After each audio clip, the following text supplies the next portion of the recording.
All right, so we are starting a new chapter. This is chapter 8 in our textbook. It's called Quadratic Functions and Equations. And we're going to do a couple things in this chapter. The main topic of this chapter is now solving a quadratic equation. We're also going to graph quadratic equations. So those are the two main things that we're going to be doing in this chapter. So we're actually going to start off with section 8.6. We're jumping to later in the chapter, but that's because section 8.6 is still about factoring. And so since we just finished up the factoring section, it's natural just to go into this. So before we get into that, we're going to talk about methods of solving a quadratic equation, right? So ways to solve a quadratic equation.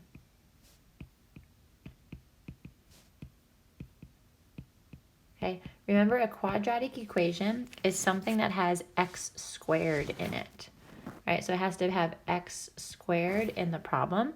That's a quadratic equation. So there are different methods. The one that we're going to do today is factoring, right? So you can solve using the factoring method. You can solve using a graphing method. You can solve by doing a square root method.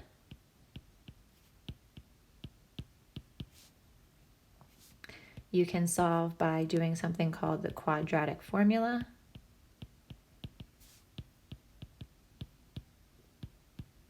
And the last one is completing the square. Okay, so we will learn almost all of these, if not all of them. The only one we might not do is completing the square. It really depends on timing. But we're going to start off with factoring, right? That's what we're going to focus on today, solving by factoring. We're going to then jump into square roots, right? So this would be the next method. Then we will probably go back to graphing and then the quadratic formula. And then if there's time, we'll go to completing the square. So for today, we're going to focus on factoring, and that is section 8.6. So here we go. If you have an equation and you have that some number a is being multiplied by some number b, and you know that the answer is equal to 0, what can you tell me? And hopefully what you're thinking is that one of these two numbers has to be 0, right? In order for two things to multiply and equal 0, either a has to be 0 or b has to be 0. And it's possible maybe both numbers are 0. But at least a equals 0 or b has to equal 0. So either of these things has to be true. Okay? This is what we call the zero product property. If you have two things that equal 0 and they're being multiplied, or there's an invisible dot in the middle here, what can you tell me? Well, either this red quantity has to be equal to 0, or this blue quantity has to be equal to 0. One of these two bubbles has to be equal to 0, because then when I multiply them, it would get me 0. So if I solve this little equation right here, subtract 1 from both sides, x equals -1. If x equals -1, then I'll get a product of 0, right? Because look, if I put -1 here for x, I would have -1 plus 1. This would then become 0. So 0 times -1 plus 5 would be 4. So this is just a giant 4. So 0 times 4 is equal to 0, right? But that's not the only answer that will work for this. X equals -1 was one way we could get a product of 0. But if I solve this equation over here, -5 would also get me a product of 0. This bubble, if I make x -5, this bubble would become -4. And if I make this x negative 5, this blue bubble would become a 0. So negative 4 times 0 is 0. So there are two values that x could equal. Either x could equal negative 1 or x could equal negative 5. There's two values that x could equal. So there are two solutions to this equation. That is the zero product property.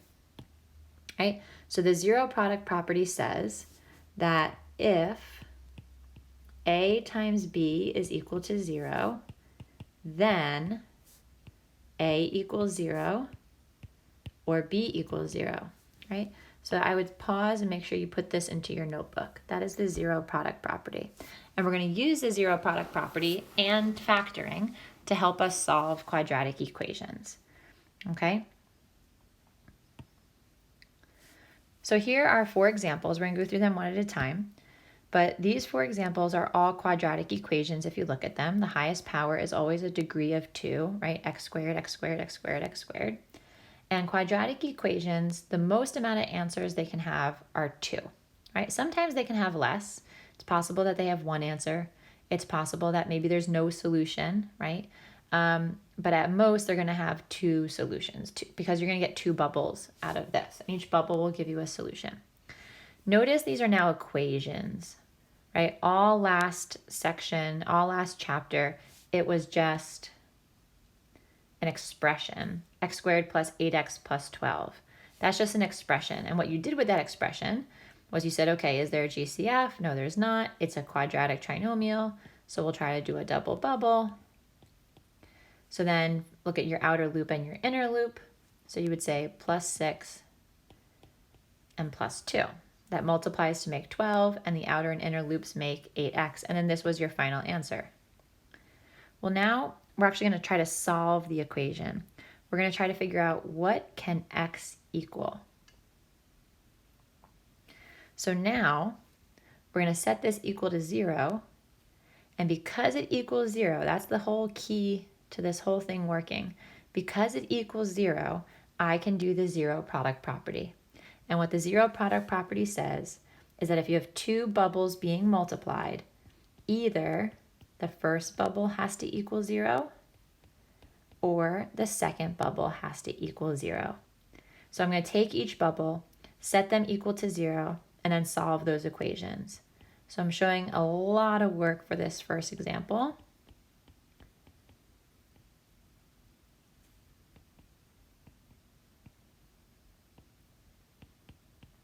And you get these 2 answers, right? On the next example here, I'm going to show you kind of the bare minimum amount of work you would have to show.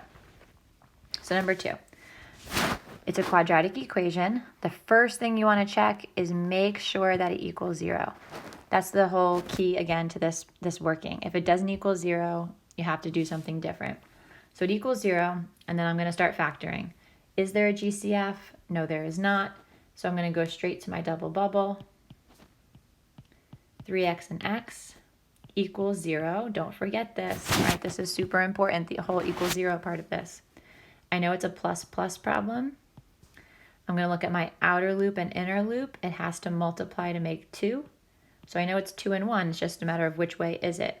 So it is 2 and 1 this way because outer loop makes 3x, inner loop makes 2x. That makes my total of 5x.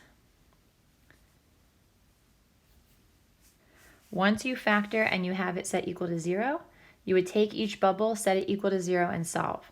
For my more advanced people, I would want to see this step that you see right now with the double bubble, and then you can jump straight to your final answer, which is x equals negative 2/3 and x equals negative 1, right? The goal is to be able to do that. You shouldn't have to show this middle step, right, for my more advanced folks.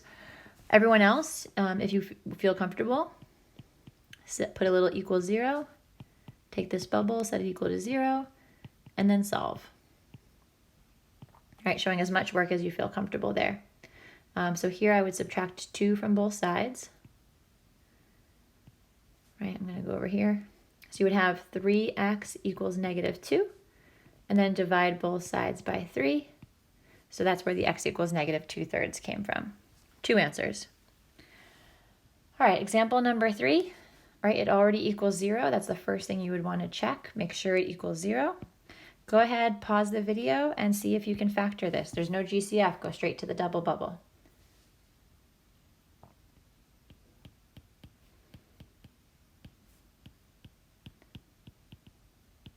Okay, so this is how it factors. A little bit of a harder factoring question because of the 8x squared, right? Hopefully you remember to do 4x and 2x as a choice. I'm going to show work for those that might need it. Taking each bubble, setting it equal to 0, and then solving each equation.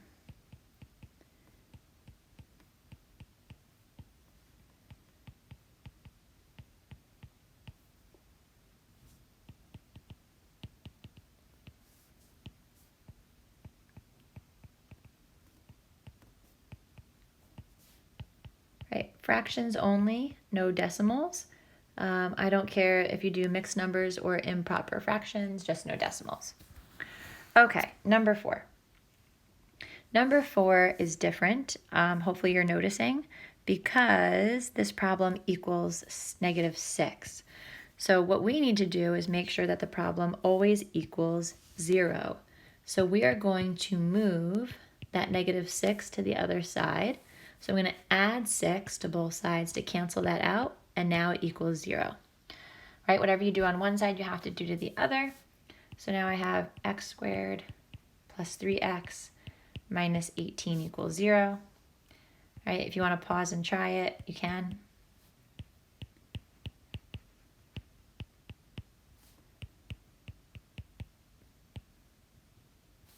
And you get these two answers.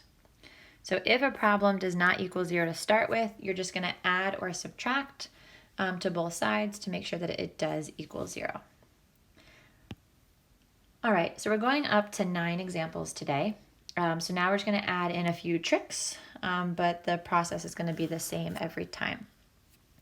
So on number 5, it equals 0. What you need to check for is there a GCF? And yes, there is this time. There is a GCF. 6, 9, and 27 are all divisible by 3. So I'm going to take my GCF of 3 out. When I divide every number by 3, I get 2x squared plus 3x minus 9, and then equals 0. Okay, I'm going to ignore that 3 and just focus on the quadratic trinomial there. Factor it. I'm going to bring my 3 down, bring my equals 0 down. That's really important. When I, sorry about that. When I factor it, I get 2x minus 3 and x plus 3. I take each bubble, set it equal to 0 and solve. Take each bubble, set it equal to 0 and solve. Now, notice I still have this 3 out here. This 3 is technically its own little bubble. If I were to take that and set it equal to 0 and solve like I did with the other 2, notice there's no variable here. It's just 3. 3 equals 0, right? That's like a no solution type scenario. This means absolutely nothing to us. So this GCF that's out in front, you don't need to address it unless it has a variable. If it has a variable, now it's important. Which leads us to number 6. On question number 6, equals 0, right? That's the first thing to check. Is there a GCF? Yes, there is. The GCF is 3x. Now notice that this problem, when we start, it's a cubic. It's not a quadratic. So a cubic can have 3 answers, 3 solutions, right? It could have less. So let's see what happens here. So is there a GCF? Yes, there is. I'm going to take out a GCF of 3x. Right, so if you need to show work, you would show this. Okay, So 12 divided by 3 is 4. Subtract the exponents of the variables, you get 4x squared. 12 divided by 3 again is 4. Subtract your exponents of the variables, you get 4x. 3 divided by 3 is 1. X divided by x is 1. So just plus 1. I'm then going to factor my quadratic trinomial, and I'm going to bring down my GCF. When you factor this, right, and at any point you should pause these videos and try the factoring on your own. So you get 2x plus 1 times 2x plus 1. Each of these, and I remember there's a little invisible bubble around the 3x out in front. Each of these bubbles, you take them, set them equal to 0 and solve. You do not need to show this work. You could do this in your head. So just starting from the left here, if I divide by 3, x equals 0. That is one solution.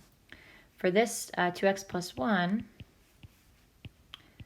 2x equals negative 1, divide by 2, divide by 2. X equals negative 1/2 is my second solution. And then this bubble is exactly the same as the previous one. So I would get the same answer. So I'm not going to write the same answer again. That would be kind of silly to do this. All right, so I'm not going to do that. We're just going to give these two answers. So x equals 0 and x equals negative 1/2. Two solutions. There could potentially have been 3 if this bubble had been different right here. If this bubble had been different, there would have been a third answer. Okay, so that's how there could have been 3 answers. This one only had 2 because of the repetition. All right, last set of problems here. If you want to pause and try all 3 of them on your own, that would be great. All right, for number 7, first thing you needed to do was make sure that it equaled 0 first. So I would subtract 6x from both sides. Also, I'm going to subtract 11 from both sides. So I would have 21x squared plus 8x minus 4. Don't forget the equal 0. Super, super important. I would then factor. There's no GCF, so straight to the double bubble.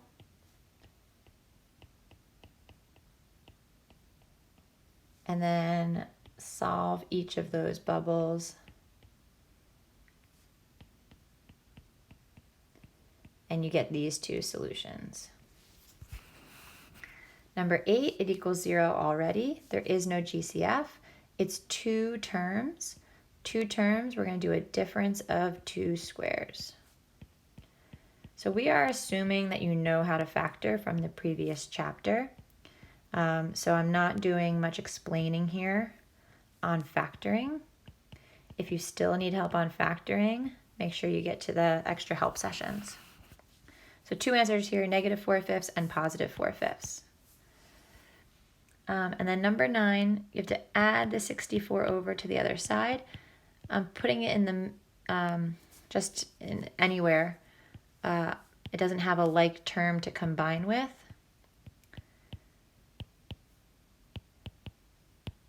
Putting my quadratic trinomial in standard form. And then it equals 0. There's no GCF. So it's x minus 8 times x minus 8 equals 0. You get the same answer 2 times, only write it once. So x equals 8 is your final answer. Some people may have on this yellow step, you may have instead maybe written it right away like this. Great, right? That's awesome. You would then take this, set it equal to 0, and then just understand that it means this power of 2 means that would be an answer twice. Like x equals 8 is an answer twice. So just make sure you understand that. Okay, so this is our lesson. I went through each example kind of fast, so you may want to go back, watch again, pause, make sure you're working out the solutions side by side with me. All right, if you have any questions, reach out.